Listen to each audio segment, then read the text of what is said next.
transitions that you just saw are from my new film burn transition pack for DaVinci Resolve. It's some film flashes, some film burns, and that montage up front was also graded with my Powergrade, my Super 8 Powergrade. So let's dive into DaVinci Resolve right now, and I'll show you what's inside the transition pack and how to use them. So let's get to it. Okay, so I have a really simple sequence in my timeline right here, and I've already installed the transitions, and this is what they'll look like. So you have 4 burns and then 4 flashes. So let's start with the burns here.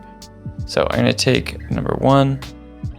So you'll see actually on the burns that I've left some notes of what it actually performs best at. So anywhere from 6 to 16. So I'm gonna show you 6 here. So that's 6. So a really quick flash. And then let's dive all the way up to 16. So I think I'm gonna hover around 10 for this guy. I think that feels okay. So every single one will have different notes. So this one actually performs best 6 to 12. So let's see what that looks like at 12. This one just ends on white. Let's dive into number 3 here. So this one actually likes to be from 10 to 30. So let's push this all the way up to 20. Just a really simple film burn. Okay, so let's dive into just the other controls here. So the first 2 affect the footage. So if I grab the flash brightness and I drag it all the way down, it's really targeting the brightness of the actual footage. And same thing, so let's turn this down a bit. And if I turn this all the way up, you can see that it really saturates the footage and it's not touching the film burn. So let's reset that. Let's drag this all the way down. And then obviously film burn hue will rearrange the hue curve of this. So maybe more like yellowy. And saturation does exactly what you think it is. So let's leave that maybe like a little undersaturated. And now this is what we got. So completely different in this use case because this shot is kind of blown out. It doesn't look that great. Okay, so let's have a look at these 2 things. Let's dive into number 4 here. I think 1 and 4 are my favorite here. So this is best at 12 to 20. Let's crank that all the way to 20, see what we're working with. Cool, I think this one actually might look good if we crank down the brightness.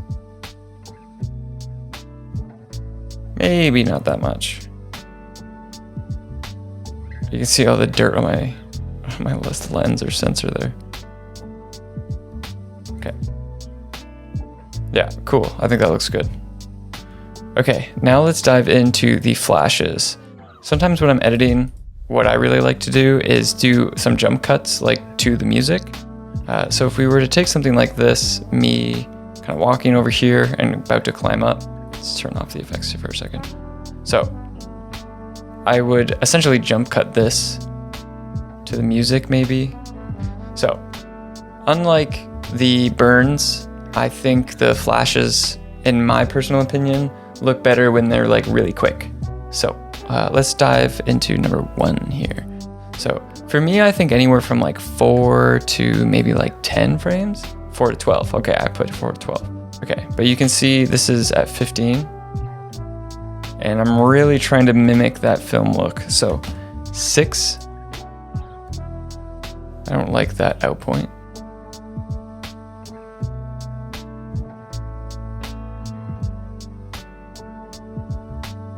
And then 2 is basically the exact same here, but we actually have an echo effect. So if I drag it a little bit longer, you can see that there is a little bit of an echo, which is exaggerated because I dragged the transition out so long, but let's just dive into 10.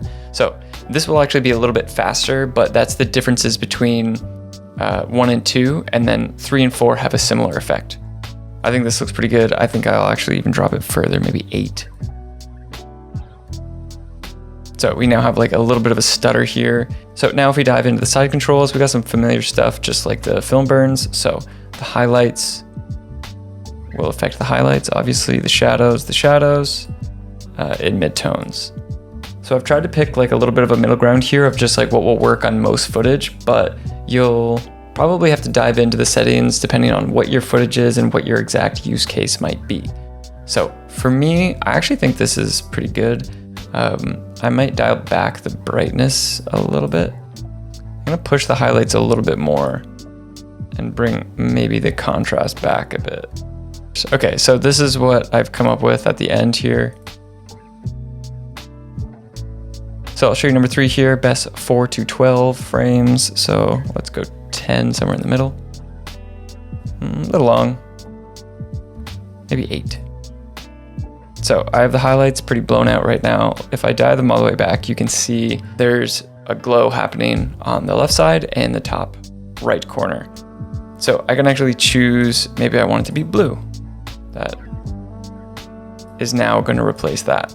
You can also dive in to the alpha, and that'll be like the opacity of that layer, essentially. Yeah, cool. So let's do number 4, and I think that is the one that we're going to use for it. Okay, so this one basically separates the 2 colors in the 2 corners.